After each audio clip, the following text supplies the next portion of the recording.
और इसके तहत कंपनियां जब थर्ड पार्टी एजेंसीज की सर्टिफिकेशन प्राप्त कर सकेंगी और अब तक 10 कंपनियों को सेल्फ सर्टिफिकेशन का यह दर्जा भी दिया जा चुका है।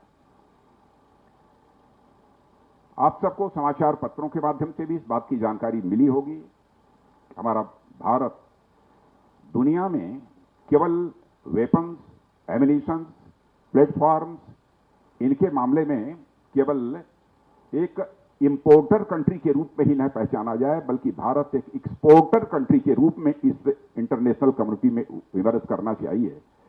इसलिए हम लोगों ने 209 ऐसे पॉजिटिव आइटम्स की एक लिस्ट तैयार की है और तय किया है। कुछ आइटम्स 2021 तक, कुछ आइटम्स 2022 तक, कुछ 23 तक, कुछ 24 तक, यानी हम उसके बाद ये 209 आइटम्स जिनकी पॉजिटिव लिस्ट तैयार की है, हम किसी भी सूरत में दुनिया के किसी दूसरे देश से इंपोर्ट नहीं करेंगे। ये हम लोगों का फैसला है, क्योंकि जब तक डिटर्मिनेशन न हो, जब तक कन्विक्शन न हो, तब तक किसी लक्ष्य को हासिल नहीं किया जा सकता। इसलिए यह करना आवश्यक था। और यह घोषणा जो हम लोगों ने की है, उसके परिणाम स्वरूप डोमेस्टिक जो हमारे वेंडर्स हैं, उनके अंदर भी एक श्योरिटी आई है। और एक और कदम उठाया हम लोगों ने। 41 जो हमारी ऑर्डिनेंस फैक्ट्री थी, उनके कार्पोरेटाइजेशन का फैसला हम लोगों ने किया है, ताकि वो अधिक प्रभावी भूमिका निभा सकें, वह मोर इफिशिएंट बन सके। यही उद्देश्य था। और मुझे यहां कहते हुए खुशी है, नेशनल सिक्योरिटी को लेकर ऑर्डिनेंस फैक्ट्री बोर्ड में काम करने वाले हमारे कर्मचारियों की भी कितनी प्रतिबद्धता, यानी किस हद तक का कमिटमेंट है कि 41 ऑर्डिनेंस फैक्ट्री बोर्ड की इंडस्ट्री का कार्पोरेटाइजेशन करने का फैसला कर लिया हम लोगों ने। और हमारे ओएफपी के कर्मचारियों ने कोई आंदोलन नहीं किया। लोग कहते थे बड़ा आंदोलन हो, बहुत चैलेंजेस सामने आएंगे, लेकिन हमारे कर्मचारियों ने होने नहीं दिया। मैं यहां पर अपने ऑर्डिनेंस फैक्ट्री बोर्ड के भी कर्मचारियों को बधाई देना चाहता हूं।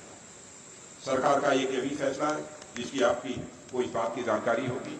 फॉरेन डायरेक्ट इन्वेस्टमेंट 74% ऑटोमेटिक रूप से होगा और 100% गवर्नमेंट रूप से होगा। यह भी हमारी सरकार का फैसला है।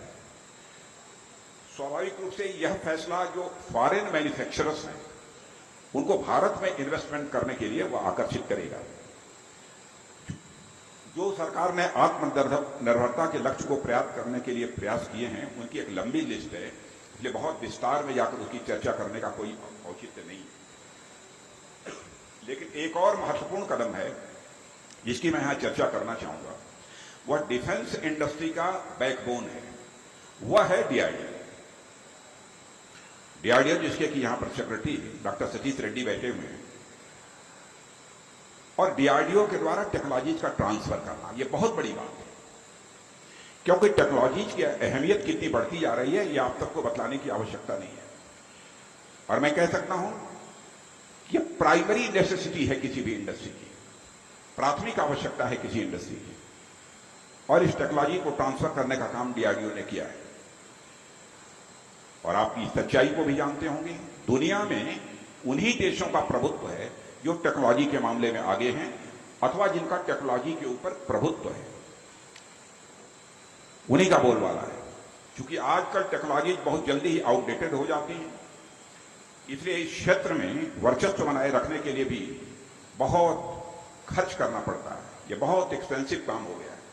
और मुझे बताया गया है कि इंडस्ट्री अपनी रिसर्च एंड डेवलपमेंट में कई बार तो 80% 90% खर्च कर देती है, और प्रोडक्ट्स की कास्ट बामुश्किल 10 to 20% होती है। ऐसे में नई इंडस्ट्रीज के लिए टेक्नोलॉजी डेवलप करना यह बहुत मुश्किल काम होता है, लेकिन इस काम को हमारा डीआरडीओ तो कर ही रहा है, और इस देश की अब कुछ इंडस्ट्रीज भी इस काम को करने लगी है। ऐसे में सरकार द्वारा टेक्नोलॉजी का ट्रांसफर करना सचमुच एक बड़ी बात है, और प्राइवेट सेक्टर की कंपनियों के लिए इनक्यूबेटर की भूमिका निभाते हुए डीआरडीओ ने निःशुल्क बिना पैसे के टेक्नोलॉजी को ट्रांसफर किया है।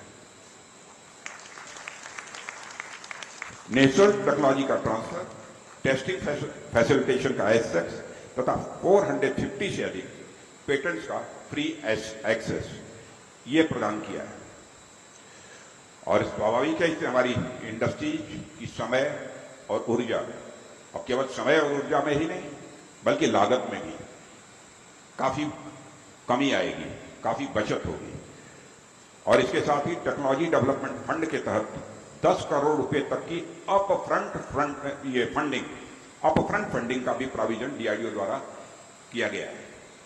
नई टेक्नोलॉजी को इनोवेट करने, डिफेंस और एरोस्पेस की जुड़ी समस्याओं को हल करने और स्टार्टअप लाने के उद्देश्य से इनोवेशंस फॉर डिफेंस एक्सेलेंस, जिसे आईडेक्स के नाम से आप जानते हैं कि बहुत ही पॉपुलर वर्ड अब हो चुका है आईडेक्स, वह भी हम लोगों ने लॉन्च किया है। हमारी सेनाओं की भागीदारी सुनिश्चित करने के लिए आईडेक्स फॉर फौजी, यानी हमारे फौजी जो इन सब प्लेटफॉर्म्स का या फिर एम्यूनिशन जिनका यूज करते हैं, कहां कमी है, इसमें क्या इंप्रूवमेंट होना चाहिए, प्रैक्टिकल जिनके पास से कुछ अनुभव होता है, उनके अनुभव का लाभ हमको मिल सके टेक्नोलॉजी को डेवलप करने में, इसलिए आईडेक्स फॉर फौजी यह इनिशिएटिव भी हम लोगों ने लागू किया है। सरकार द्वारा उठाए इन कुछ कदमों से प्राइवेट इंडस्ट्री स्वाभाविक है उत्साह में आई हैं और रक्षा के क्षेत्र में और भी प्राइवेट इंडस्ट्री आ रही हैं और उसका परिणाम यदि देखना है तो हम स्वयं यहाँ पर जो हमारी इकोनॉमिक एक्सप्लोसिव लिमिटेड हैं उसको एक मिसाल के रूप में देख सकते हैं। मल्टी मोड ग्रेनेड की तरह ही अर्जुन मार्क 1 टैंक हो, अनमैन्ड सरफेस व्हीकल हो, सी थ्रू आर्मर हो, या इसी तरह के अनेक प्रोडक्ट्स हैं जिनको हमारी इंडस्ट्री पूरी तरह स्वदेशी उत्पादन कर रही है और एक्सपोर्ट भी कर रही है। पिछले 2 वर्षों में देश में अप्रोक्सीमेटली मोर देन 17,000 करोड़ का डिफेंस एक्सपोर्ट हुआ है। और मैं यहां पर जरूर चर्चा करना चाहूंगा, जो मैंने चर्चा की थी कि होम मिनिस्टर रहते हुए जो कुछ भी मैंने हेडिंग पढ़ी थी, उसी पेपर के बिजनेस पेज पर बड़े अक्षरों में लिखा था, या मैंने दोबारा पढ़ा, steps towards self reliance, steps towards self reliance. मैं चाहता हूं कि वह दिन जल्दी आए ताकि वही पेपर मोटे अक्षरों में फिर से ये लिखे, India as a defence manufacturing hub for the world. मैं जानता हूं यह एक दिन का काम नहीं है, मैं यह भी जानता हूं कोई आसान काम नहीं, यह काम बहुत ही चैलेंजिंग है, बहुत जोखिम भरा है, लेकिन मैं पूरी तरह से आश्वस्त हूं कि वह दिन जरूर आएगा। और आज का आयोजन मैं यह मानता हूं कि उस दिशा में बढ़ा हुआ एक बहुत ही प्रभावी कदम है। इन्हीं शब्दों के साथ मैं आप सभी का आह्वान करता हूं, आप जैसे इस रक्षा उद्योग में जो लगे हैं वो पूरे विश्वास के साथ आगे आए और रक्षा क्षेत्र में हम पूरी तरह से आश्वस्त हैं कि हम आत्मनिर्भरता के लक्ष्य को प्राप्त करके रहेंगे।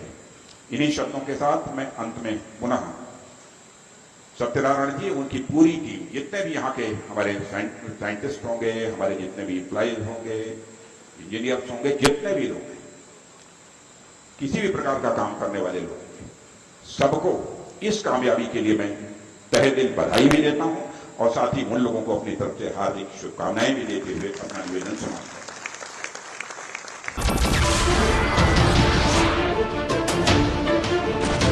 नमस्कार, मैं हूं मानक गुप्ता।